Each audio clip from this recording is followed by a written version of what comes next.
Global Age Media, your #1 source of power and knowledge in a fast-changing world. Welcome to another quest with the Seeker. For over 300,000 years, humanity has battled extinction through ingenuity and adaptation. But what behaviors keep us thriving, and which ones risk our downfall? Today, the Seeker wants to know whether defense contractors draw us closer to survival or extinction. 1. The core dichotomy: security through superiority versus catastrophe through capacity. If the primary philosophical justification for defense contractors, business organizations that manufacture weapons and ammunition for war, is that they ensure security through technological superiority, does this not inherently presuppose a constant state of global hostility, thereby institutionalizing the very conflict they seek to deter? In what ethical framework can the perpetual necessity of lethal capacity be reconciled with humanity's purported aspiration for enduring global peace? When a state commissions advanced offensive capabilities, such as hypersonic missile systems, are they truly investing in a stable deterrence, or are they merely accelerating the technological velocity of the next great power conflict? Can humanity truly thrive, expanding its collective potential in science, art, and civilization, while simultaneously diverting trillions of units of economic energy toward the development of increasingly efficient means of mass destruction? Does the concept of mutually assured destruction, MAD, a state sustained by the products of defense contractors, represent a pragmatic triumph of rational fear, or does it stand as the ultimate confession of human failure, perpetually balancing survival on the knife edge of a single, catastrophic miscalculation? Is the survival advantage gained by a few states through proprietary weapons technology, such as the B-21 Raider bomber developed by Northrop Grumman, outweighed by the systemic risk introduced to the global ecosystem by the resultant arms race?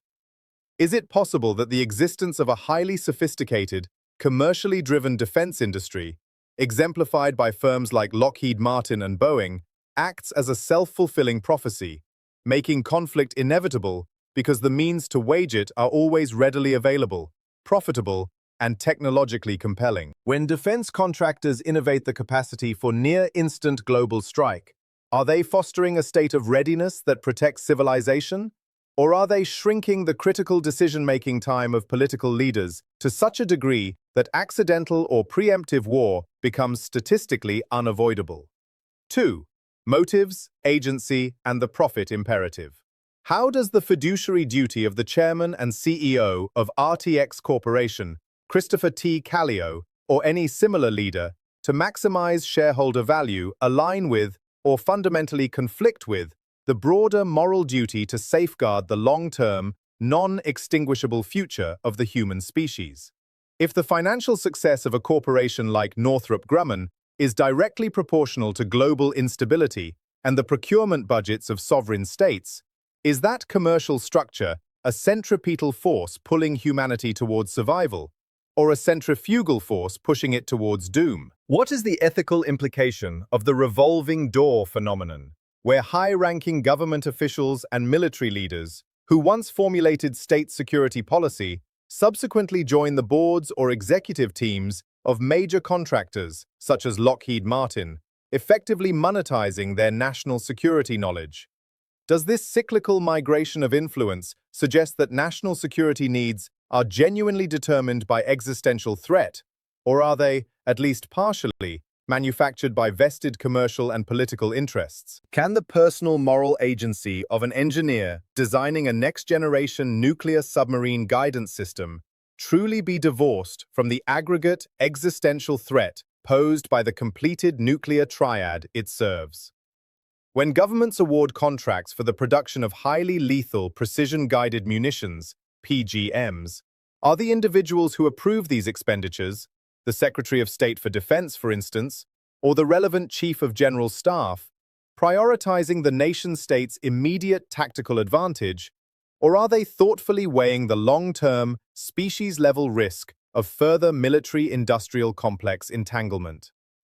Does the economic structure, wherein the manufacture of lethal weapons by firms like Boeing Defense, Space and Security is treated as a measure of national economic health and technological prowess, subtly shift the societal definition of thriving from collective welfare to competitive aggression. What happens to the integrity of scientific inquiry when the most complex and well-funded research avenues, such as those involving materials science or quantum sensing, are almost exclusively governed by the secretive and threat-driven objectives of the defense sector?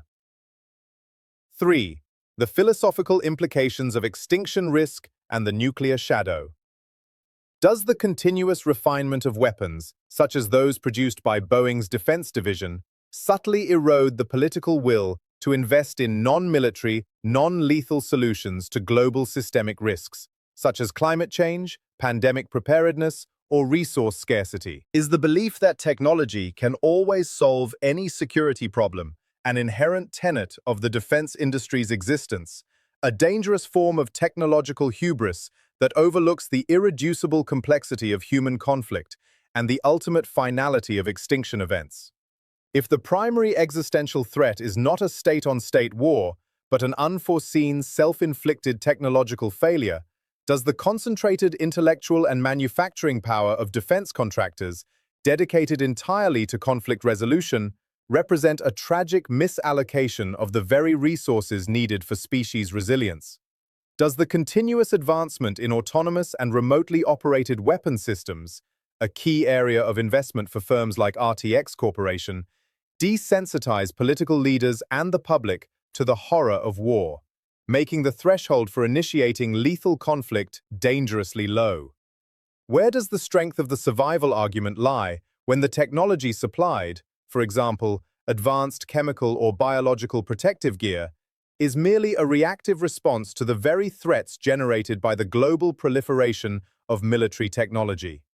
Does the economic stability and high-skill employment offered by defense contractors to local communities justify their existential output?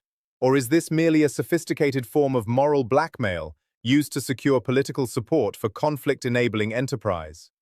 Is the intellectual weakness of the deterrence argument its failure to account for irrational actors, rogue states, or non-state groups who are not subject to the logical constraints of state-based MAD, yet whose access to or seizure of military technology could be catastrophic? What moral consequence arises from the fact that a few private entities, the suppliers of specialized components, fissile material handling, and delivery systems for nuclear weapons, hold the functional, outsourced capacity to initiate the end of human civilization, a power traditionally reserved exclusively for the most senior levels of the state? Does the development of mini-nukes or tactical nuclear weapons, often spearheaded by contractor research and development, imply a philosophical shift from using the nuclear threat as absolute deterrence to contemplating its usability, thereby making extinction a negotiable design feature rather than an accidental byproduct? 4. The strengths and weaknesses of the strategic mind and the arms race. What is the fundamental weakness in the strategic thinking of states that rely solely on the technological advantage supplied by contractors for their security, rather than investing equally in robust diplomatic architecture and multilateral conflict resolution mechanisms? Is the relentless pursuit of overmatch capability, ensuring that a state's weapons are always superior to those of potential adversaries, a sustainable path to survival? Or is it a futile, perpetual treadmill that guarantees the eventual development of a peer-level threat, only now armed with more destructive tools?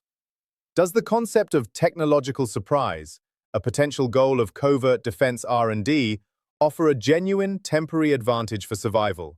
Or does its unveiling merely trigger an immediate, destabilizing, and high-stakes retaliatory counter-effort by competing powers, thereby accelerating the arms race? When policymakers define security budgets based on fear and threat assessment, rather than based on a constructive vision for a thriving future, is that thought process robust? Or is it fundamentally flawed by its reliance on negative rather than positive objectives? How deeply embedded is the assumption within the leadership of defense giants that human nature is fundamentally aggressive and unchangeable, And if this assumption is the very bedrock of their business model, does their existence not impede any philosophical or political progress towards transcending conflict? Conversely, if defense capacity provided by these companies truly prevents large-scale genocide or a devastating invasion, is the inherent moral weakness of the system that profit is derived from death capacity a necessary, tragic price for maintaining the fragile equilibrium of global survival? Is the moral strength of the defense contractor's role the hard truth that peace is not an ideal state, but a negotiated truce, maintained by the cold, hard logic of overwhelming power, a power only these entities can generate? Does the focus on military-grade encryption, cybersecurity tools, and information warfare systems, which are increasingly important products of these firms, draw us closer to survival by protecting civil infrastructure? Or does it push us toward extinction by escalating conflict into the fifth domain of warfare? Is the current arms race, characterized by the relentless pursuit of quantum computing and AI-integrated weaponry, often driven by firms like RTX Corporation, an economic competition to secure survival, or a metaphysical contest to define the most efficient pathway to collective doom? 5. Ultimate implications and the future of human consciousness. The apocalypse question. If humanity achieves total global technological dominance in military hardware, a state only reachable through the continuous, innovative output of defense contractors, does that dominance guarantee its survival against internal conflict, or does it merely provide a highly efficient mechanism for self-immolation? When a single nation can deploy vast arsenals of weapons of mass destruction, manufactured and maintained by private entities, are we witnessing the pinnacle of sovereign defense, or the ultimate surrender of public safety to corporate interests?